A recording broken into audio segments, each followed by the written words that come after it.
And ambient IoT is completely different. We've been in training, it feels like, for decades talking about the Internet of Things, but it's really been the Internet of expensive things. And that's not to minimize the work, the skill that's taken to get where we are. But Ambient IoT, which will be part of Release 19, is something that is much, much larger. We're going from an Internet of billions of things to trillions of things. So that's 3 orders of magnitude, much bigger. If I was to compare this to a meal, we're kind of at the breadsticks and olive oil stage of IoT. We haven't started on the appetizer, and we certainly haven't got to the main course. So what I want to do in the brief minutes I have with you is to take a whistle-stop tour of what we think this is going to mean. But I'm going to start off with a disclaimer. So Wiliot is a modest-sized company. We're 250 people. But we have the good fortune to have had some experience with ambient IoT, taking connections that normally cost dollars down to the cost of pennies, and scaling some really interesting use cases that have given us some practical experience with deploying IoT technology at a scale that certainly I've not seen before. And that's the basis that we have to contribute to the new standard. We've been using Bluetooth technology so far, but we think that all of these learnings are directly transferable to this world of cellular, which is going to be much, much bigger and in many ways much, much better. So one of the key applications for ambient IoT is lighting up supply chains. And supply chains really have been in the dark since they were invented. We see a snapshot, we scan, and we get a sense of what products are where, but we really don't have the kind of visibility that would allow us to manage supply chains truly efficiently. We talk about the lean supply chain, but really there are huge opportunities to cut the amount of product in that supply chain, not by 5% or 10%, but taking out 2/3 of the product in that supply chain.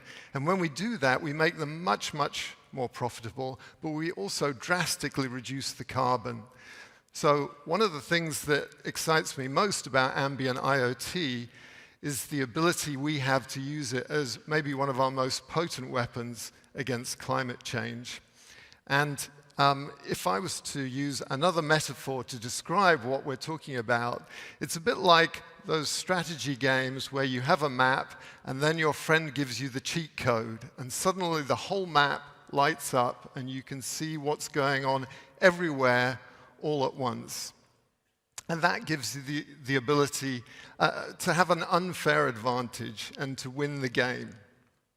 So at a much more practical level, what we're talking about is going from a situation where we scan and have snapshots at choke points or with manual scanning to continuous visibility in real time. And we see everything end to end. We see from the beginning of the supply chain, the manufacturer sees all the way down to the consumer, and the consumer sees all the way up the supply chain and understands where the products have come from that they're using. So at the moment, we do this with a tiny postage stamp-sized computer. So this device is an ARM processor. It has RAM and ROM and flash memory. And I've got one of these devices here. So the CPU, which is at the heart of this, costs 5.5 cents. And that's the most expensive component in this communications device. It's FCC certified, it's a temperature sensor, and it is an active radio that is continuously broadcasting, so you don't have to rely on a human being, whether they be an employee or a customer, doing anything. It's also secure, so you can have it go into the home and you can control who sees what. So to give you some context, because I realize this sounds rather fantastic, We as a company have been working on this for just over 6 years. We have some amazing investors, including Amazon and Verizon, NTT Docomo, Qualcomm, Maersk, Merck, PepsiCo. We're spread around the world. There's a lot of amazing IP, and we're really just getting started in terms of scaling this.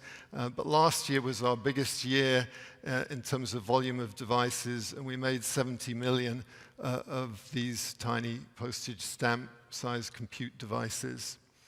We've had more than our fair share of recognition. We were in Time Magazine's Best Inventions alongside the Sphere and OpenAI.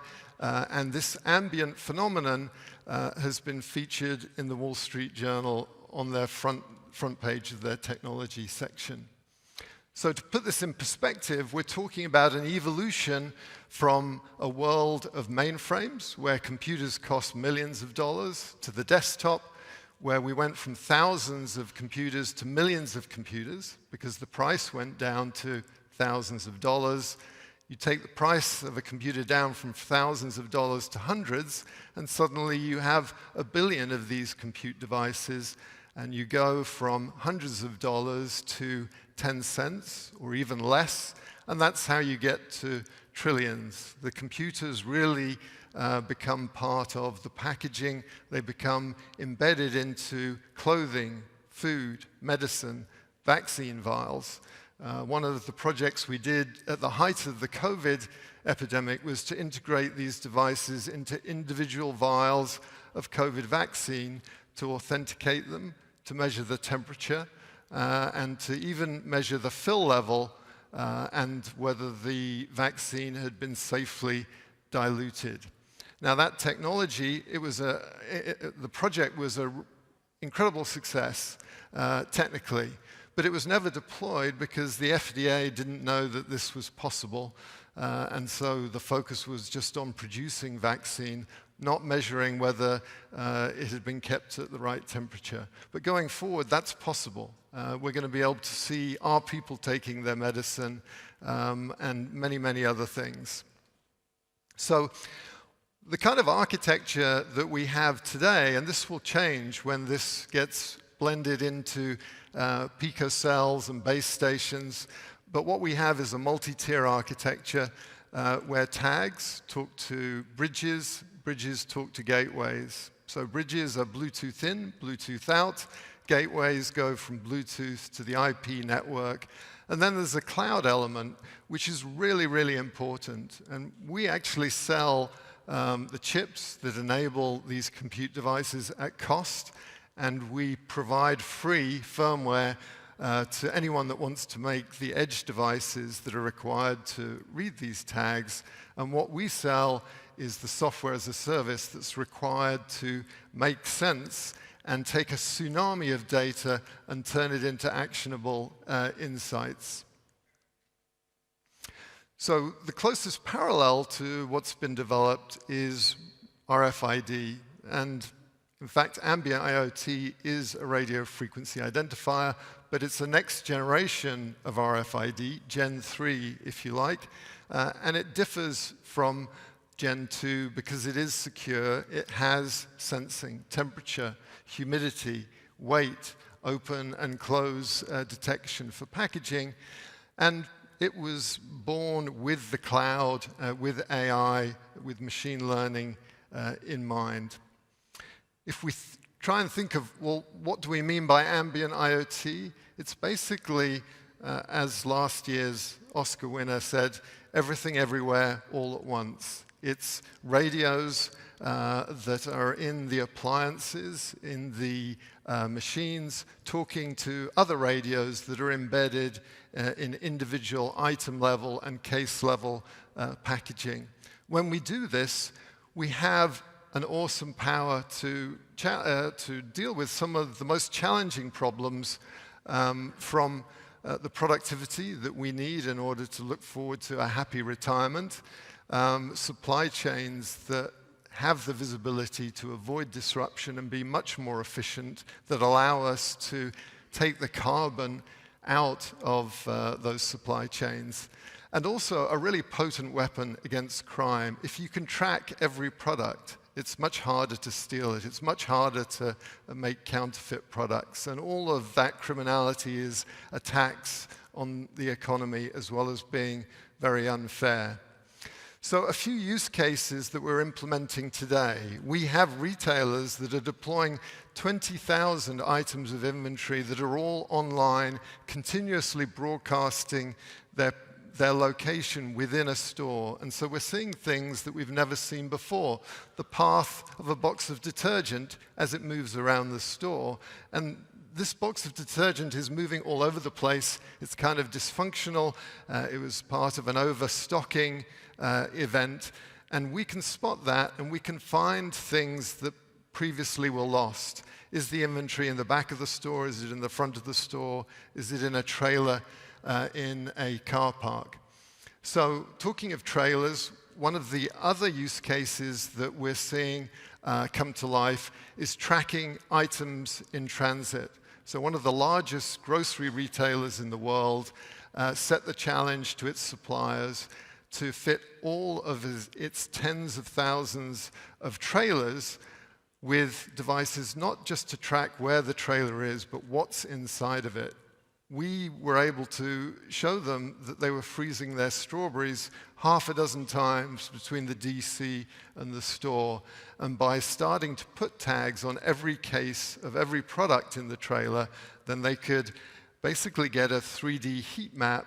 They could detect when product was being incorrectly loaded on the wrong truck and when it was taken off the truck prematurely and maybe delivered to the wrong store. So here you see the 3D heat map, which actually exposes significant temperature variations, which is no surprise to anyone that's traveled with their kids in a car and had them complaining about the fact that it's too hot or too cold at the back when you're just feeling fine.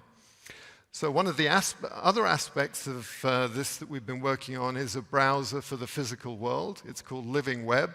Rather than typing a URL, you sense a URL which points to a digital product passport that tells you about the products. And that's something that's coming to the App Store in the next few weeks.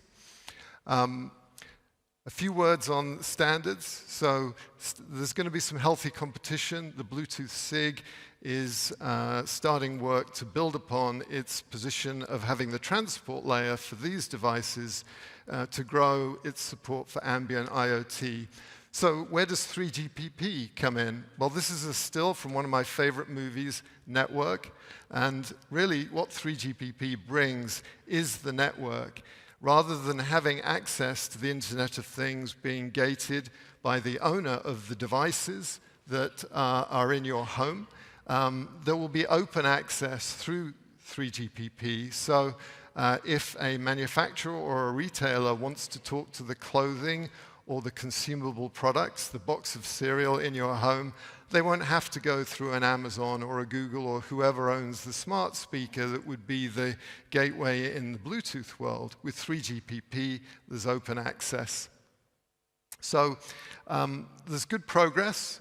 We've gone through the use cases. There's work going on in the RAN, the systems architecture groups.